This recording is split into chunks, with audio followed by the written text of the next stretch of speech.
Queridos irmãos, a paz do Senhor Jesus. Qual o segredo de manter-se invariavelmente fiel? Qual o segredo de manter a integridade de uma maneira irretocável?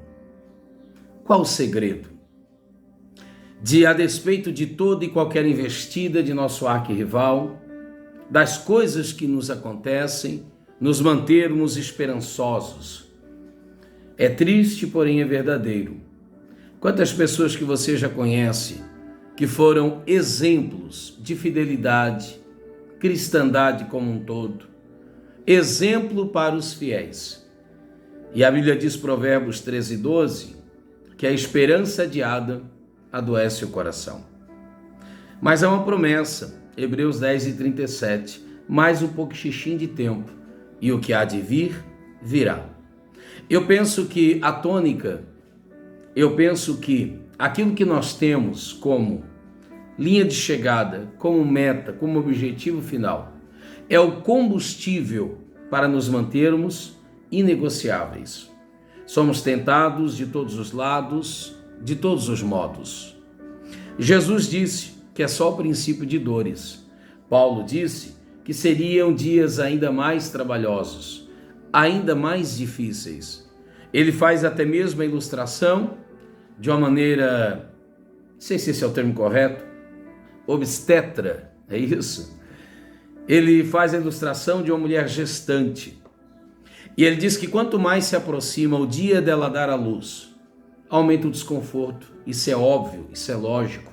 Eu não preciso ser uma mulher, eu não preciso estar gestante para saber disso. Aumenta o desconforto, o volume aumenta, a dor se aproxima, dilatação e coisas do tipo. Alterações, já dizem alguns profissionais da área, que até mesmo questões psicológicas, ocasionadas por questões hormonais, não sei ao certo. Mas fato é, quando ela dá à luz, ao ter em seus braços, ao ter no colo a criança desejada e esperada, o sonho, o projeto, esquece-se da dor. E ela até mesmo se propõe, submete-se a senti-la outra vez. Paulo está preso, Filipenses, escreve a carta da alegria. Ele não considera-se um prisioneiro de César ou de Nero, mas do próprio Cristo. Ele diz, eu estou preso, mas a palavra de Deus está em liberdade. Filipenses 1:12, a gente já trabalhou isso numa outra temática, ele diz que as coisas que me aconteceram têm contribuído. Então, mais importante que a obra é o obreiro? Não. Mais importante que o obreiro é a obra. Sofra o obreiro, mas não sofra a obra. Mais importante que o evangelista é o evangelho. Paulo diz isso, que os irmãos vão encorajar-se, que agora já tem santos na casa de Nero, os santos de César, a guarda pretoriana os saúda. Paulo está preso, mas a palavra de Deus está em liberdade, e ele continua pregando. Vocês lembram que a igreja de Filipe surgiu lá em Atos 16, quando a liberdade de Paulo e Silas é trocada pela liberdade daquela jovem. Você tem ali 3 conversões, e a gente já falou disso num outro vídeo. É interessante porque o Espírito Santo, que tem a rédea, ele bloqueia, ele impede que eles preguem em uma determinada região. Lembra de Atos 16:9? Varões, apareceu-me um varão macedônico que chamou minha atenção. Disse, passa, vem para cá. O Espírito Santo impede para que nós pregamos aqui. Então, há momentos que o Espírito Santo fecha algumas portas e a gente precisa ter discernimento para entender que não é o diabo, é Deus, por intermédio do seu Espírito. Ele é o agente missionário e, mais do que isso, o promotor. É ele quem organiza os eventos, as agendas, está tudo sob o seu domínio. Mas agora Paulo está preso e Epafrodito comunica-lhe que aquela igreja, que ele chama de a coroa da sua obra, a coroação do seu trabalho. Aquela igreja que ele louva a Deus pela humildade dos mesmos. Filipenses 2, dizendo que haja em vós esse espírito de abnegação, a exemplo de Jesus, que esse sentimento de Jesus exista em vós. A meu exemplo, depois ele fala de Timóteo, de Epafrodito, ele vai dizendo de todas as tentativas e os levantes, as intempéries que apresentam para roubar a alegria daqueles crentes que está fundamentada em Deus. Só que agora ele vai organizar uma série de pensar. E nessa série de pensar eu pensei alguns textos que eu os considero como autoexplicativo. E Paulo vai dizer a verdadeira combustão que mantém os crentes felizes em Deus, a despeito de toda e qualquer tribulação. Capítulo 1, as coisas ameaçam a tua alegria. Capítulo 2, as pessoas. Capítulo 3, as provas. Capítulo 4, o futuro incerto. Mas em meio a todas essas dificuldades, esses levantes, é possível manter-se feliz em Deus. Primeiro, pelo que Deus o é, seu caráter, sua benignidade, sua fidelidade. E daí vem, em segundo lugar, pelo que ele nos promete. Agora, além de seu caráter, além de suas promessas, que são fiéis, como parte de seu caráter, também tem um combustível. E é este combustível que eu selecionei alguns textos nessa carta para chamar-lhes a atenção. Vamos lá? Filipenses começa no capítulo 1, versículo 6. Tem por certo isso mesmo, disse Paulo, que aquele que em vós não terminou, mas já começou a boa obra, e mesmo sendo boa, ele a aperfeiçoará. Quando, Paulo? Até o dia de Jesus Cristo. Então observe que ele está falando que a obra é boa, que já começou, que precisa processadamente, de uma maneira processual, progressiva, avançar, aperfeiçoando-se. Mas até quando? Até onde?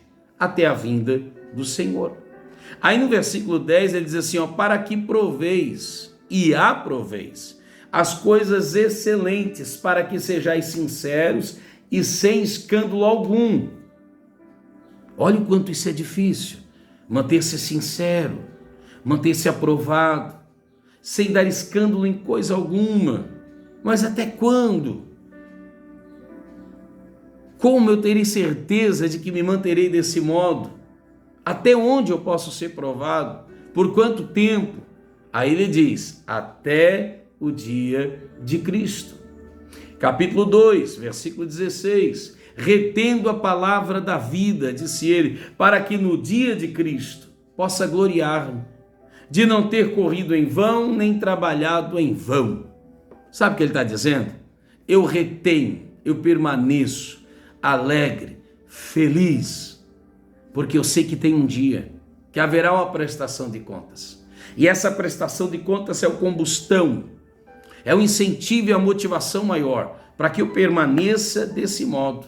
E daí no verso 17 do capítulo 2 ele diz, ainda que eu seja oferecido por libação e sacrifício, a serviço de vossa fé, eu folgo-me, eu regozijo-me, não faço com pesar por todos vós, e também regozijo-vos, melhor dizendo, regozijai-vos, agora sim, e alegrai-vos comigo, por isso mesmo, por esse mesmo motivo.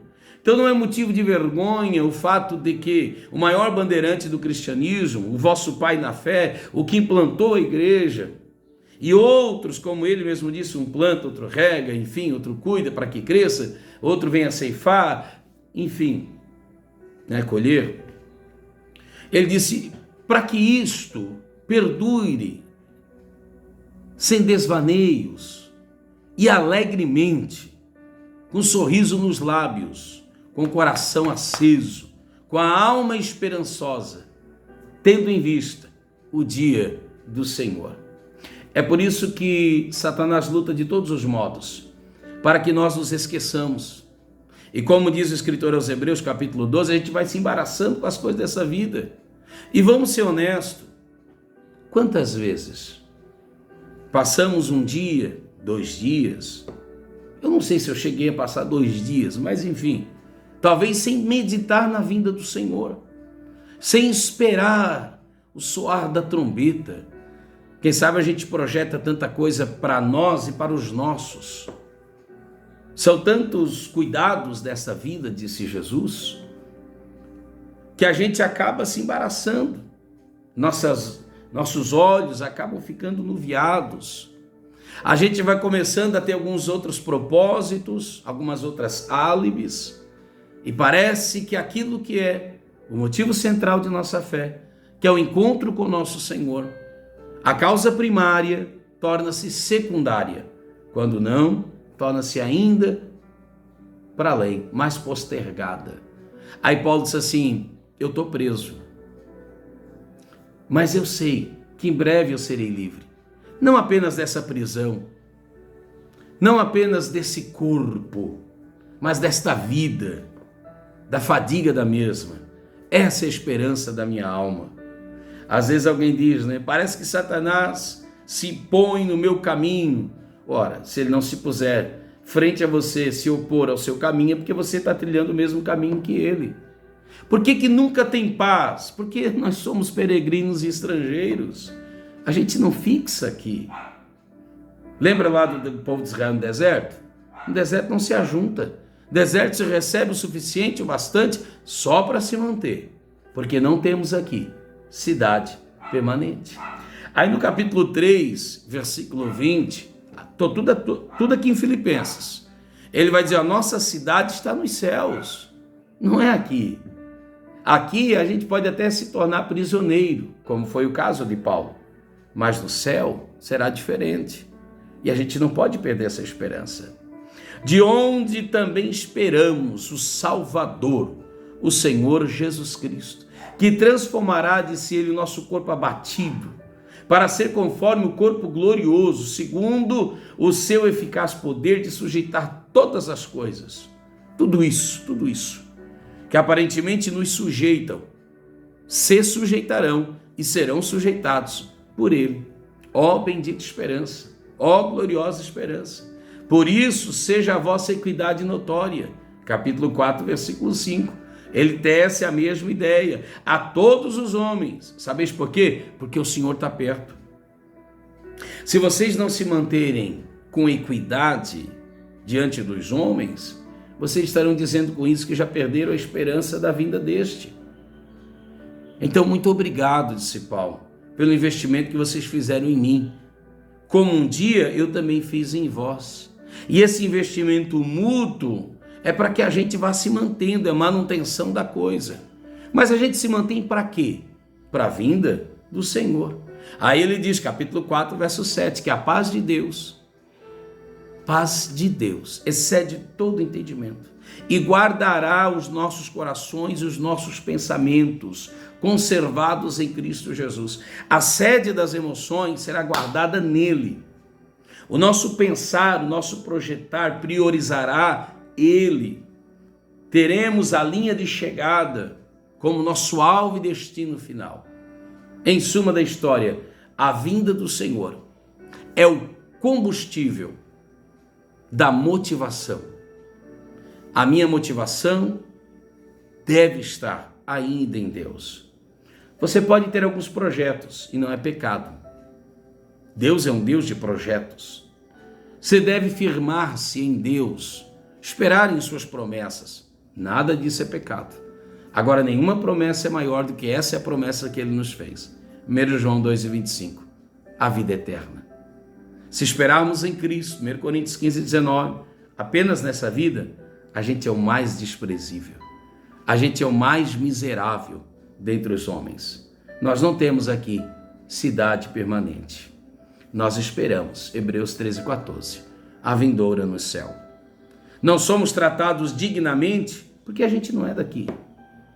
Nossos direitos, muitas vezes, são expoliados porque a gente não é daqui. Não somos compreendidos porque a gente não é daqui. 1 Pedro 2,11, nós somos forasteiros, nós somos estrangeiros.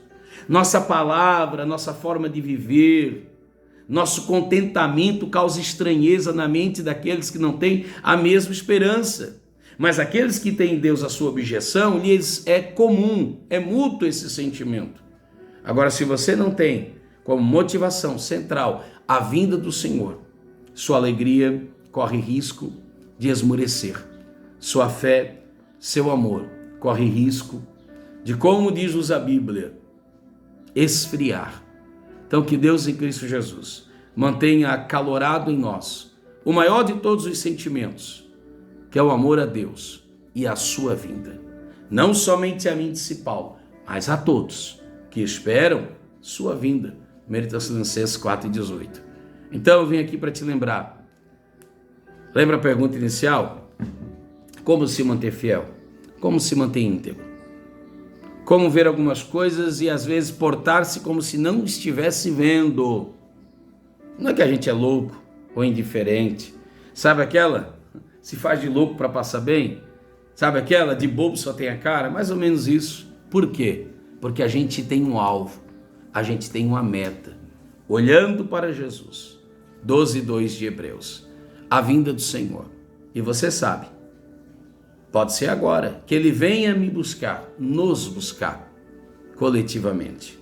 Pode ser hoje, a vinda do Senhor. Não sabe dia e hora. E quando não sabe dia e hora é muito verdade.